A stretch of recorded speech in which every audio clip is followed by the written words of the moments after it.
আল্লাহ রাব্বুল আলামিন ডাক দিয়ে বলে, বান্দা জমিনে থাইকা আমি আল্লাহকে যদি একটা ফুলের পাপড়ি দাও, জমিনে থাইকা আমি আল্লাহকে যদি একটা ফুলের পাপড়ি দাও, আখিরাতে আমি আল্লাহ তোমাকে একটা ফুলের বাগান দিয়া দিব। চাই না আমরা? এমন কোন আহাম্মক বেয়াক্কল জগতে আছে যে একটা ফুলের পাপড়ির বিনিময়ে বাগান চায় না? কি ভাই, চাই না ইনশাআল্লাহ?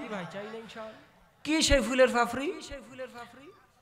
আল্লাহ রাসূল সাল্লাল্লাহু আলাইহি ওয়াসাল্লাম ইরশাদ করেন, বান্দা যখন একবার সুবহানাল্লাহ বলে, সাথে সাথে আল্লাহর কুদরতি ভাবে জান্নাতের মধ্যে একটা সুবহানাল্লাহর বিচি রোপণ করা হয়।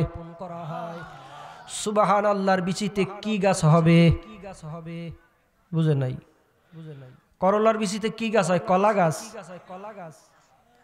কি গাছ হয়? আমের বিচিতে কি তাল গাছ হয়? তা কি হয়? তো সুবহানাল্লাহর বিচিতে কি গাছ হইব? সুবহানাল্লাহর গাছ। এটা বুঝেন না? কি বাজান? গাছটি কত বড় হবে? তিনটা হাদিস রাওয়ায়াত করেছেন আল্লাহর নবী। একটা গাছ এত বড় বিশাল, গাছের গোড়ার থেকে তেজস্ব একটা গোড়া দৌড় শুরু করবে, 100 বছর দৌড়াবে, গাছের শাখা শেষ করতে পারবে না।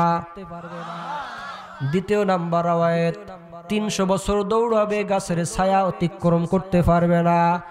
তৃতীয় রাওয়ায়াত, 500 বছর দৌড়াবে, গাছের ছায়া অতিক্রম করতে পারবে না। এত বড় বিশাল এই গাছের মধ্যে ছোট ছোট ছোট ছোট পাতা আল্লাহ তাআলা সৃষ্টি করবেন। প্রত্যেকটা পাতার মধ্যে একজন একজন করে ফেরেশতা আল্লাহ তাআলা নিয়োগ দিবেন। সমস্ত ফেরেশতা কিয়ামত পর্যন্ত সুবহানাল্লাহর জিকির করতে থাকবে। আর সমস্ত সুবহানাল্লাহর সব আপনার আমার আমলনামার মধ্যে আল্লাহ ব্লুটুথ করে পাঠিয়ে দিবে। ব্লুটুথ বুঝি না? এই জন্য ব্লুটুথ তো সহজ সিস্টেম, এটা তাফসীর সহজ হইবে বুঝতে। বলতে পারেন এত ফেরেশতা আল্লাহ পাইব কই? কালকে আমি তো রাত্রেই চলে যাব, সকালবেলা ইমাম সাহেব হুজুরে জিজ্ঞাসা করবো যে নোমানী সাহেব কইয়ে গেল এই এত বড় বিশাল গাছে ছোট ছোট পাতা, প্রত্যেকটা পাতায় একজন করে ফেরেশতা, সারা দুনিয়ার মানুষ তো এই শীতের সিজনে সুবহানাল্লাহ বইলা গরম করে এলাইছে, তো এত ফেরেশতা আল্লাহ পাইতো কই? তখন কইব যে আমি জানতাম না, নোমানীরে জিজ্ঞেস করেন। কি হযরতে জালালউদ্দিন সুয়ুতী রাহমাতুল্লাহ আলাইহি ফেরেশতু কে আজীবী হালত কিতাবের মধ্যে বর্ণনা করেন। হযরতে জিবরাইল আলাইহিস সালাতু ওয়াস সালামের 600 ডানা আছে, 600 ডানা। একটা ডানা এত বড় বিশাল, যদি একটা ডানা বিছিয়ে দেয় সারা দুনিয়া সয়লাব হয়ে যাবে। এই 600 ডানা নিয়ে আল্লাহ রাব্বুল আলামিনের আরশে আজিমের কিনারায় একটা বিশাল বড় নূরের দরিয়া আছে, নূরের দরিয়া। এই দরিয়ার মধ্যে জিবরাইল সকালবেলা গোসল করার জন্য ডুব দেয়। পাখি গোসল করতে দেখছেন? পাখি কেমনে করে? দরিয়ার মাঝখানে যাই ডুবায় না, একটু পানির মধ্যে নাইমা ডানা দিয়া খালি এমনি এমনি করে, ঠিক না?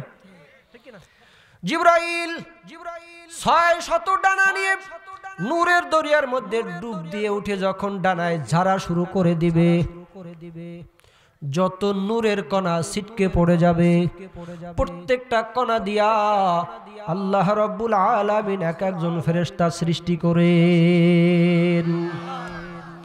জুবদাতুল আইজিন কিতাবের মধ্যে আসছে, আল্লাহর নবী মেরাজের রাতে যখন আল্লাহ তাআলার আরশে আজিমের দিকে রওনা দিলেন, দেখেন বিশাল বড় একটা নূরের দরিয়া, পাশে একজন ফেরেশতাকে আল্লাহ তাআলা বসিয়ে রাখছেন যার 70,000 ডানা।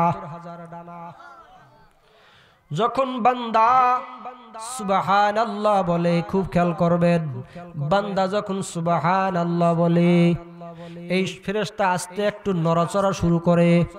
যখন বান্দা আলহামদুলিল্লাহ বলে তখন ফেরেশতার ডানাগুলি ছড়িয়ে দেয়। যখন বান্দা আল্লাহু আকবার বলে তখন ফেরেশতা উঠতে শুরু করে। যখন ফেরেশতা যখন বান্দা লা ইলাহা ইল্লাল্লাহ বলে ডাক দেয়, ফেরেশতা নূরের দরিয়ার মধ্যে ডুব দেয়।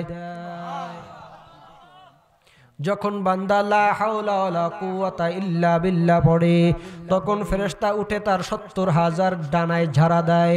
যতগুলি নূরের কণা ছিটে যায়, সুবহানাল্লাহ বলনেওয়ালার আমল নামায় অতগুলি নেকি আল্লাহর সাথে সাথে জমা করে দেয়।